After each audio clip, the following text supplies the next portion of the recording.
Coa asinatura deste convenio, a empresa Nueva Pescanova certificou na súa sede do Grove a súa adhesión á Alianza Galega polo Clima.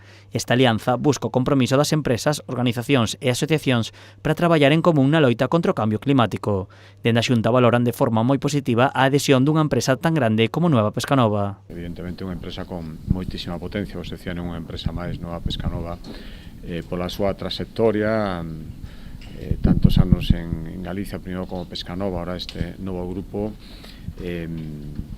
pola materia que se adica, polo futuro que ten a investigación que se está facendo aquí, creo que é moi importante esta adhesión. Eu agradezo moitísimo e creo que lle engade valor a todo o que se está facendo ata agora, que non é ni máis ni menos que recoñecer un problema evidente.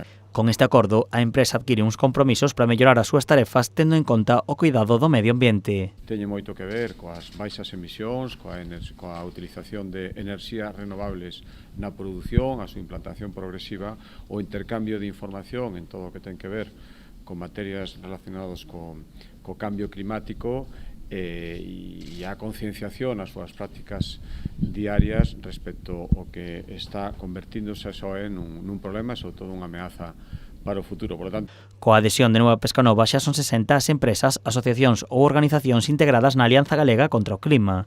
A Xunta agarda que esta alianza sirva como exemplo para a sociedade e que todos os seus membros traballen para reducir as emisións e conseguir a neutralidade climática no 2050. Unha chamada de atención a toda a sociedade para que todos nos concienciemos e nos impliquemos. Creo que eso estamos, pero temos que estarlo moitísimo máis e hai camiños iniciados que non teñen que ter volta atrás, eso sí, feitos con sentidiño, como decimos sempre, e cunha planificación para non ter que dar voltas atrás e para non producir frustracións. Por lo tanto, non hai que marcarse nin por plantexamentos ideolóxicos, nin por conveniencias políticas de dar un prazo ás veces moi curto e querer cumplirlo por enriba de todo. Creo que hai que facelo con planificación para que realmente sexa eficaz.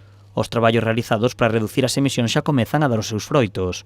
Os datos do pasado ano, 2022, mostran que as emisións reducíronse nun 36% nos últimos 20 anos.